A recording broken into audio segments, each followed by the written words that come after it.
Welcome back दोस्तों। आज हम एक ऐसी मूवी को लेकर आए हैं जिसमें अंतरिक्ष से आए हुए बच्चे के पास एबनॉर्मल पावर्स होती है और वो आगे एक विलन के रूप में दिखाया गया है। कहानी शुरू करने से पहले प्लीज हमें आपके सपोर्ट की जरूरत है।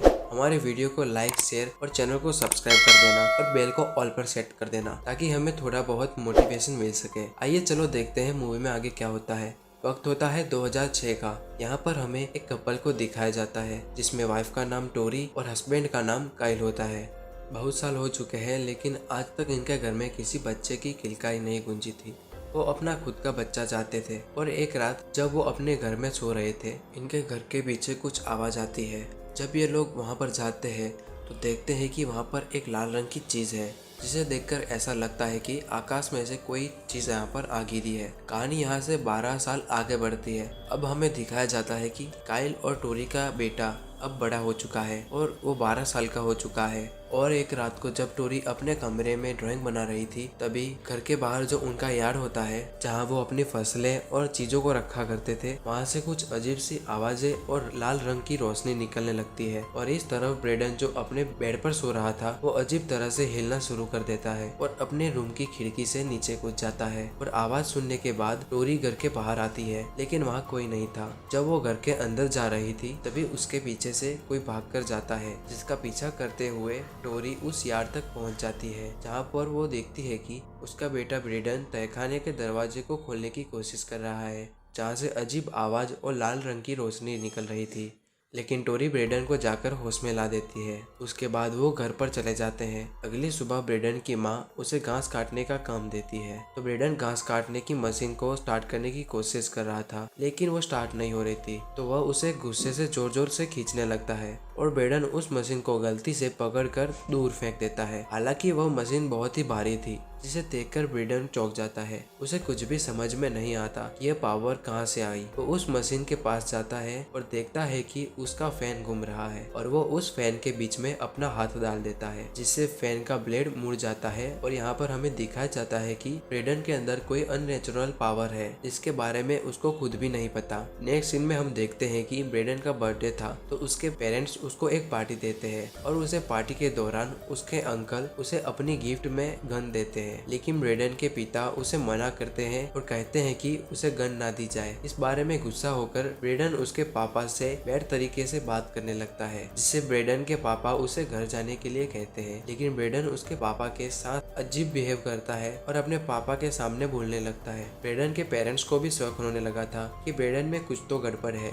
इसीलिए उसके पेरेंट्स दूसरी सुबह पिकनिक के लिए जाने का प्लान करते हैं। उसी दिन ब्रेडन के पिता उसको शिकार पर ले जाते हैं और उसे शिकार करना सिखाते हैं और उसके बिहेवियर चेंज होने पर उससे बात भी करते हैं। नेक्स्ट सीन में हम देखते हैं कि सब सो रहे थे और टोरी जाग जाती है तो वो देखती है कि ब्रेडन गायब है। इस और ब्रेडन की क्लासमेट को दिखाया गया है, वो अपने रूम में सो रही थी तभी लैपटॉप अपने आप ही ऑन हो जाता है। ये सब कुछ देखकर वो घबरा जाती है और तब खिड़की के बाहर उसे ब्रेडन दिखाई देता है जिसे देखकर वो डर जाती है।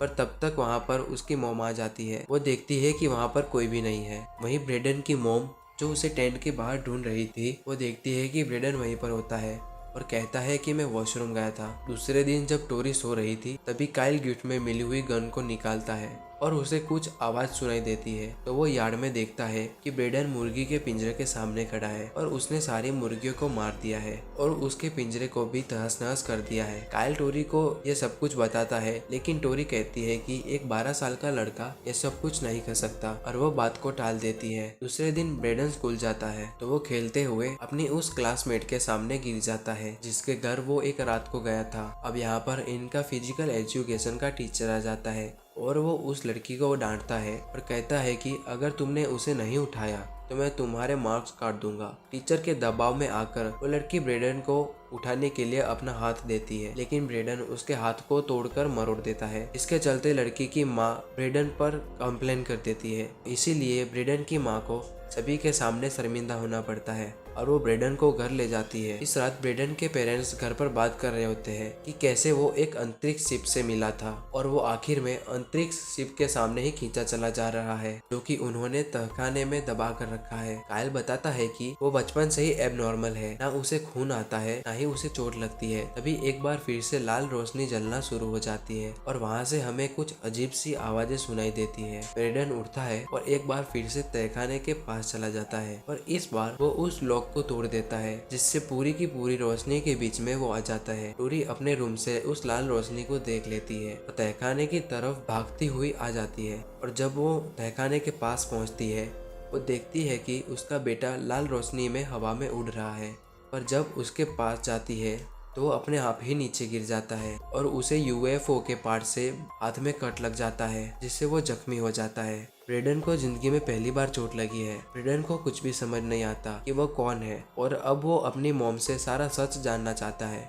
उसकी मॉम बताती है कि आज से 12 साल पहले घर के पीछे एक यूएफओ क्रैश हुआ था और वो एक यूएफओ से मिला था, जिसके बाद उन्होंने उस स्पेसशिप को अपने तहखाने में छुपा दिया। ये सच जान के ब्रेडन बहुत गुस्सा हो जाता है और अब गुस्से से उसकी आंखों में से लाल रोशनी निकलना शुरू हो जाती है और वो सबसे पहले लड़की के घर पर जाता है जिसका हाथ उसने तोड़कर मरोड़ दिया था। वो अपने लैपटॉप पर काम कर रही थी और अपने आप उसका लैपटॉप बंद हो जाता है। वह देखती है कि उसके सामने ब्रेडन खड़ा है। ब्रेडन कहता है कि मैं तुम्हें फूल देने आया हूँ और वो लड़की ब्रेडन को कहती है कि मेरी मॉम ने तुमसे बात करने को मना किया है। यह सुन के ब्रेडन उस लड़की की माँ की शॉप पर पहुंच जाता है और उस लड़की की मॉम शॉप बंद करने वाली थी। उसी टाइम सारी लाइट ब्लिंकर करना शुरू हो जाती है। लड़की के मॉम को कुछ भी समझ में नहीं आता और अब जब वो ब्लिंकर करती हुई लाइट के सामने जाती है तो ट्यूबलाइट टूट जाती है और उसका एक कांच उसकी आंखों में चला जाता है, जिससे उसे कुछ भी दिखाई नहीं देता। और तभी हमें सामने एक नकाब में कोई दिखाई देता है जो कि ब्रेडन होता है। वो ब्रेडन से बच के सेपरेट रूम में जाकर को लॉक कर देती है, लेकिन ब्रेडन अपनी आंखों से लेजर निकाल कर दरवाजे को 2 हिस्से में कट कर देता है और अंदर आ जाता है। उसके बाद उसे मार देता है। अगले सीन में हमें ब्रेडन को उसकी आंट के सामने दिखाया गया है,